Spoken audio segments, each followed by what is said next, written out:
여러분 안녕하십니까, 진성호입니다. 문재인 대통령이 퇴임 후에 어떤 법적 처벌을 받게 될 것인가, 여기에 대해서 많은 논란들이 있어 왔습니다.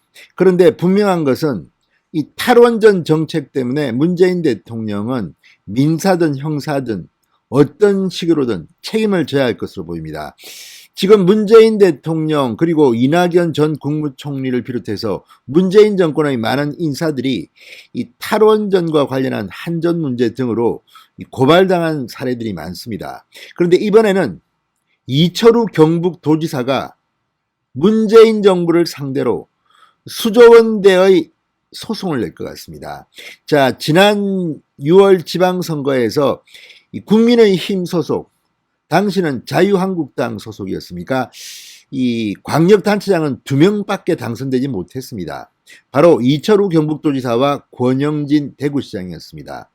그 뒤 무소속으로 당선된 원희룡 제주도지사가 국민의힘으로 입당하고, 또 지난 4.7 재보궐선거에서 오세훈 서울시장, 박형준 부산시장이 탄생하면서 지금 5명으로 늘었습니다. 자, 원조 국민의힘 광역자치단체장인 이철우 경북도지사, 문재인 정권의 분노를 감추지 않았습니다. 어제 이철우 경북도지사 취임 3주년을 맞아서 기자회견을 열었습니다. 그리고 이 자리에서 문재인 정부를 겨냥해서 이 탈원전과 관련해서 지금 계산을 하고 있다고 했습니다. 이 분석이 끝나면 소송전에 들어가겠답니다. 진성호의 융단 폭격 시작합니다. 문재인 대통령을 융단 폭격합니다.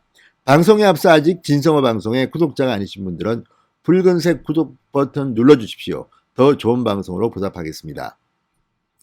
자, 이철우 경북도지사가 정부의 탈원전 정책에 따른 피해 보상 소송에 나서겠다고 했습니다. 공개적으로 선언했습니다. 어제 경북도청에서 열린 취임 3주년 기자회견에서 탈원전 정책으로 경북이 가장 큰 손해를 봤다. 신한울 3, 4호기가 건설하다가 중단됐다. 신한울 1, 2호기는 다 만들었는데도 사용 허가도 해주지 않고 있다. 이렇게 비판했습니다. 피해액을 추정하기 위해 용역 조사 결과가 나오는 대로 정부를 상대로 손해배상 소송을 시작할 것이라고 공개 선언했습니다. 자, 지금 한전을 보면 알 수가 있습니다. 지금 정부가 이런 탈원전이라는 이상한 정책을 쓰면서 한전은 굉장히 어려운 회사로 전락하고 있습니다. 한전은 아시다시피 이 주식을 투자한 회사입니다. 그러니까 이 외국인들도 투자하고 있습니다. 그럼에도 불구하고 이 정부의 탈원전 정책 때문에 엄청난 내부 손실을 감당해야 합니다. 여기에 무슨 한전 공대까지 만들고 이런 것들에 대해서 고발들이 있었습니다. 이 부분만큼은 문재인 대통령이 퇴임하면 아마 법적 책임을 져야 할 가능성이 높습니다. 여기에 수조원대의 손해배상 소송을 현직 경북도지사가 준비하고 있다는 것은 상당히 충격적인 사실입니다. 자, 이와 관련 경북도의 관계자는 이렇게 말했습니다. 용역 결과가 나와봐야 알겠지만 신한울 1, 2호기 상업운전 지연, 신한울 3, 4호기 건설 중단, 천지 1, 2호기 부지 지정 철회 등으로 인한 피해액만 수조원이 될 것이라고 설명했습니다. 수조원입니다. 이거 상당히 간단치 않습니다.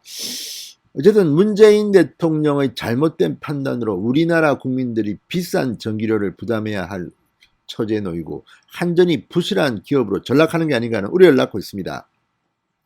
자, 이철우 지사는 또 경북도지사라는 점에서 이명박 박근혜 전 대통령을 이야기했습니다. 전직 대통령을 2명이나 한꺼번에 구속한 나라는 없다. 이제 정권 말기이기 때문에 대통합과 대화합을 위해 전직 대통령을 사면 복권하는데 이론의 여지가 없다고 말했습니다. 자, 그런데 지금 뭐 어떤 언론이 박근혜는 사면하고 이명박은 안 한다 이런 보도 있고, 아무튼 8.15 광복절 특사 때 또 대통령 선거를 겨냥한 어떤 문재인 정부의 공작이 있을지도 모르겠다는 그런 관측도 나오고 있습니다. 아무튼 지켜봐야 될 것 같습니다.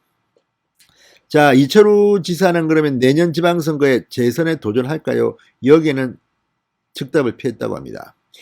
이철우는 선거는 운이고 복이다. 그저 주어진 일을 열심히 해서 도민들이 알아준다면 새로운 길이 생길 것이다. 이렇게 생각한다고 말했습니다. 자, 이철우 지사는 취임 3주년 가장 큰 성과로는 지난해 대구 경북 통합신공항 이전지 확정을 꼽았습니다. 도정 주요 성과로 경북형 방역, 정부합동평가 2년 연속 1위, 청렴도 최고등급 달성, 코로나 위기 속 투자 유치 19조 원 달성, 국비 28조 원 확보 등을 내세웠습니다. 자, 어쨌든 경북 지금 제1야당의 광역자치단체장 중 한 명이 있는 곳입니다. 그리고 상대적으로 경북은 그동안 상당히 대우를 받는 것처럼 생각했지만 반대였습니다. 상당히 이 중앙정부로부터 냉대를 받았다고 하는 표현을 옳겠습니다. 그동안 이 호남 지역에 상대적으로 많은 투자가 일고 경북 지역, 대구 지역은 낙후됐다는 비판을 듣습니다. 1인당 JRDP 등을 보면 경북, 대구는 상당히 낙후된 게 현실입니다. 서울에 올라와 있는 TK 성공한 사람들이 많습니다. 그렇지만 그들의 고향인 TK, 대구 경북은 지금 경쟁력이 약화되고 소득이 줄어들고 상당히 힘들어졌습니다. 이철우 지사의 꿈이 실현되길 바라보겠습니다. 신성호의 융단 폭격이었습니다. 여러분 감사합니다.